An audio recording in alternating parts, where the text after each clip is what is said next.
दोस्तों, क्रिकेट का सबसे शॉर्ट टी20 फॉर्मेट 2004 में शुरू हुआ था। शुरुआत से ही ये फॉर्मेट फैंस का पसंदीदा और खिलाड़ियों के लिए सरदर्द बन गया था, क्योंकि बॉलर्स की धुलाई और बल्लेबाजों पर तेज रन्स बनाने का प्रेशर, यही तो इस फॉर्मेट की खास बात होती है। भाई साहब, इस फॉर्मेट में ना एक्सपीरियंस से ज्यादा बहादुरी काम आती है। इसीलिए तो एक टी20 मैच में कोई भी टीम तगड़ी या कमजोर नहीं होती, बल्कि मैदान में जो टीम ज्यादा दम मारती है ना, वही मैदान मारती है। लेकिन दोस्तों, कई बार हमने देखा है कि एक टी20 मैच में अच्छी खासी बैटिंग लाइन भी फ्लॉप हो जाती है और टीम ज्यादा बड़ा टारगेट सेट नहीं कर पाती। लेकिन इस छोटे टारगेट का बेड़ा भी इस टीम की बॉलिंग लाइन संभालती है और मुखालिफ टीम की बैटिंग लाइन को फिनिशिंग लाइन तक पहुंचने से पहले ही तबाह कर देती है। तो भाई साहब, आज की ये वीडियो में हम भी आपको 10 ऐसे ही लोएस्ट डिफेंडिंग टारगेट्स के बारे में बताने वाले हैं। भाई, हमेशा की तरह एक ही रिक्वेस्ट है आप सबसे कि वीडियो को लाइक जरूर कीजिएगा। तो चलिए शुरू करते हैं। New Zealand versus India. भाई साहब, 2016 के टी20 वर्ल्ड कप की शुरुआत और एंडिंग दोनों ही हैरानकुन थी। इस वर्ल्ड कप का एक ग्रुप मैच दो फेवरेट टीम्स न्यूजीलैंड और इंडिया के दरमियान भी हुआ था। फैंस की उम्मीदें तो दोनों टीमों से ही मार धाड़ की थी, लेकिन हुआ कुछ इस सबसे उलट। जब कीवी टीम ने पहले बैटिंग की और पहला विकेट पहले ही ओवर की दूसरी बॉल पर मार्टिन गुप्टिल का गिरा और दूसरा विकेट दूसरे ओवर की तीसरी बॉल पर, फिर देखते ही देखते 50 के स्कोर पर 5 विकेट गिर जाते हैं और सबका ख्याल था कि आज तो कीवी टीम 100 रन भी नहीं बना पाएगी। मगर आखिर में आके लुक रॉन्ची की एक तेज बारी स्कोर 126 तक पहुंचा देती है। फिर बारी आती है इंडियन टीम की और पहले ही ओवर में शेखर धवन आउट हो जाते हैं। दूसरे ओवर में रोहित शर्मा, तीसरे में रैना और चौथे में युवराज सिंह और 8वें ओवर में विराट कोहली भी चलते बनते हैं। 9वें ओवर में हार्दिक पांड्या और 10वें ओवर तक पहुंचते इंडिया के 73 रन पर 8 विकेट गिर जाते हैं, जिसमें से 4 का शिकार तो मिचेल सैटनर ने किया था। न्यूजीलैंड की 126 के टारगेट के सामने पूरी इंडियन टीम 79 रन पर ढेर हो जाती है और इंडिया के साथ ये टी20 में पहली बार होता है। Bangladesh versus Australia. 2021 का साल ऑस्ट्रेलियाई टीम के लिए काफी खराब चल रहा है जनाब। पहले वेस्टइंडीज के हाथों धुलाई और फिर बांग्लादेश के हाथों इज्जत का कपड़ा। इसी तरह का एक मैच ऑस्ट्रेलिया और बांग्लादेश के दरमियान चल रहे टी20 सीरीज का आखिरी मैच था। बांग्लादेश ने पहले बल्लेबाजी की थी और अच्छी शुरुआत भी हुई थी। 43 के स्कोर पर पहला विकेट गिरा था और 60 के स्कोर पर तीसरा, और 100 के स्कोर तक पहुंचते 5 बल्लेबाज आउट हो गए थे और बंगाली टीम बड़ी ही मुश्किल से 122 रन का टोटल खड़ा कर पाई थी। 122 के टारगेट को डिफेंड करना इतना आसान तो नहीं था, मगर शकीब अल हसन की घूमती गेंदें ऑस्ट्रेलियंस के पल्ले नहीं पड़ी जनाब, और ऑस्ट्रेलियाई अनाड़ी बैटिंग लाइन एक के बाद एक ढेर होते होते सिर्फ 40 के स्कोर पर 3 और फिर 60 के स्कोर तक पहुंचते 9 विकेट गिर चुके थे और 62 के स्कोर पर ऑस्ट्रेलियाई टीम का आखिरी सिपाही भी ढेर हो गया था। इस सब के पीछे कमाल था शकीब अल हसन और शफीकुद्दीन का। ऐसे बांग्लादेश ने सिर्फ 122 रन का टोटल डिफेंड किया और वो भी अपने से तगड़ी टीम के खिलाफ। पाकिस्तान वर्सेस श्रीलंका। दोस्तों, हार जीत खेल का एक हिस्सा होती है और क्रिकेट जैसे खेल में तो ऐसे कई लम्हे आते हैं जब जीत भी हार में बदल जाती है। जैसे 2011 में श्रीलंका और पाकिस्तान के दरमियान होने वाले इस टी20 मैच को ही देखिए। जब पाकिस्तान ने बारी की शुरुआत की थी, मोहम्मद हफीज और शहजाद की जोड़ी सिर्फ 11 रन पर ही टूट गई थी। 18 पर दूसरा विकेट गिरा था और 30 पर तीसरा, और फिर 40 पर चौथा विकेट भी गिर जाता है। भला हो अफरीदी का जो 52 रन की बारी खेलकर पाकिस्तान का स्कोर 122 तक पहुंचा देते हैं, वरना 5 बल्लेबाज तो डबल फिगर्स में भी इंटर नहीं हो पाए थे। श्रीलंका के पास इस वक्त मजबूत बैटिंग लाइन थी और सिर्फ 122 रन का टारगेट चेस करना श्रीलंकन टीम के सामने कोई बड़ी बात नहीं थी।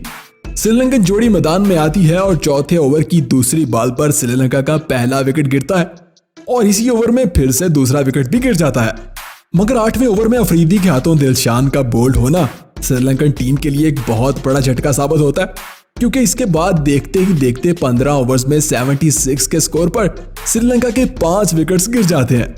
मोहम्मद शमी और यासिर अरफात की शानदार बॉलिंग 99 तक पहुंचते श्रीलंकन टीम को ढेर कर देती है और पाकिस्तान 122 रन को डिफेंड करके मैच जीत जाता है। New Zealand versus Sri Lanka. दोस्तों, एक टी20 मैच में स्पिन बॉलर्स का भी बड़ा खास रोल होता है, क्योंकि एक स्पिन बॉलर की फिरकी अगर चल जाए ना तो मुखालिफ टीम को भारी पड़ जाती है जनाब। 2014 के टी20 वर्ल्ड कप में श्रीलंका और न्यूजीलैंड के दरमियान चल रहे इस मैच में हुआ था, जब श्रीलंकन टीम ने पहले बैटिंग की थी और सिर्फ 4 ही श्रीलंकन बल्लेबाज डबल फिगर्स तक पहुंच पाए थे।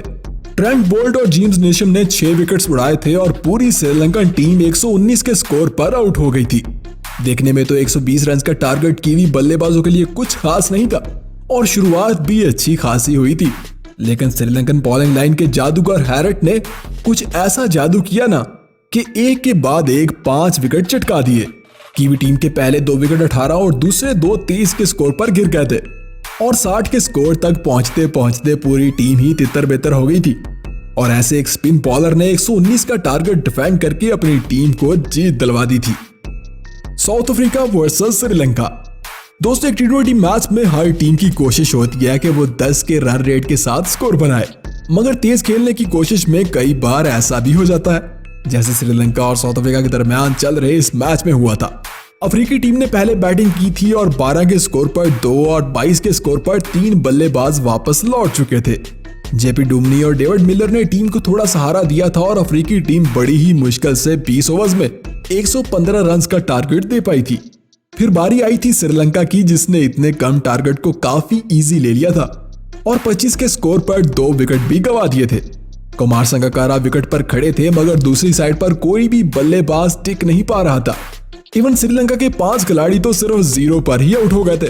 श्रीलंकन टीम 20 ओवर्स में सिर्फ 103 स्कोर कर पाती है, जिसमें से 60 स्कोर सिर्फ कुमार संगकारा का ही होता है, लेकिन फिर भी श्रीलंका से 115 रन का टारगेट चेस नहीं होता। West Indies versus England.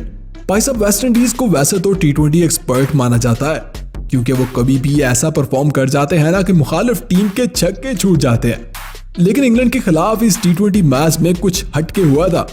दरअसल 2011 में होने वाला ये टी20 मैच लंदन में खेला जा रहा था और वेस्ट इंडीज की टीम पहले बल्लेबाजी करने आई थी। वेस्ट इंडीज की शुरुआत इतनी स्लो तो टेस्ट मैच में भी नहीं होती जितनी इस मैच में नजर आ रही थी। 4 ओवर्स में सिर्फ 18 रन पर पहला विकेट गिरा था और 10 ओवर तक सिर्फ 45 रन ही बन पाए थे। शायद वेस्ट इंडियंस भी इस दिन टेस्ट का मजा ले रहे थे, क्योंकि 20 ओवर्स में सिर्फ 5 विकेट्स के नुकसान पर उन्होंने 113 रन का ही टारगेट दिया था। फिर बारी आई थी इंग्लिश टीम की, जिसमें सारे के सारे ही सुपरस्टार खिलाड़ी मौजूद थे। खैर, ओपनर जोड़ी तो 14 के स्कोर पर ही चलती बनती है और फिर बेन स्टोक 30 रन की बारी खेलते हैं, मगर इनके बाद रवि बुपारा, ब्रिस्टो और बटलर कोई भी ज्यादा देर विकेट पर टिक नहीं पाता और एक के बाद एक 88 के स्कोर पर सिर्फ 16 ओवर्स में सारी की सारी टीम 9-2-11 हो जाती है और वेस्ट इंडीज 113 रन बनाकर भी मैच जीत जाती है। Zimbabwe versus West Indies. दोस्तों, एक बात मैं अक्सर कहता हूं कि टी20 मैच में छोटी टीम भी बड़ी टीम को टक्कर दे सकती है, फिर वो टक्कर बॉलिंग के साथ हो या फिर बल्लेबाजी के साथ, इस बात से कोई फर्क नहीं पड़ता। ऐसा ही एक मैच 2010 में जिम्बाब्वे और वेस्ट इंडीज के दरमियान भी खेला गया था। जिम्बाब्वे की टीम ने पहले बैटिंग की थी और पहली ही बॉल पर पहला विकेट उड़ गया था, जिसके बाद 0 के स्कोर पर जिम्बाब्वे के 3 खिलाड़ी आउट हो चुके थे, मगर ओपनर आने वाले मुस्काटजा की 44 रन की बारी ने टीम को काफी सहारा दिया था और चिकम्बोरा की आखिर में आके 34 रन की बारी ने स्कोर को 105 तक पहुंचा दिया था। 106 रन का टारगेट और वो भी पोलार्ड, ब्रावो, सैमी और स्मिथ जैसे हिटर्स के सामने। खैर, पहला विकेट तो 21 के स्कोर पर गिरता है और दूसरा 24 पर, और इसके बाद तो जैसे विकेट्स की लाइन ही लग जाती है। ना तो पोलार्ड और ना ही सैमी कुछ कर पाते हैं और 20 ओवर्स तक पहुंचते पहुंचते ये तगड़ी टीम सिर्फ 79 रन ही बना पाती है। जिम्बाब्वे के 105 रन का टारगेट अभी तक सबसे लोएस्ट डिफेंडिंग स्कोर भी है। तो दोस्तों, आपके ख्याल में इस टी20 वर्ल्ड कप में भी क्या कोई ऐसा कारनामा हो सकता है? अगर हाँ, तो कौन सी टीम में इतना दम है जनाब? कमेंट जरूर कीजिएगा। वीडियो पसंद आई हो तो लाइक कीजिएगा और चैनल को सब्सक्राइब करके घंटी बजाना मत भूलिएगा।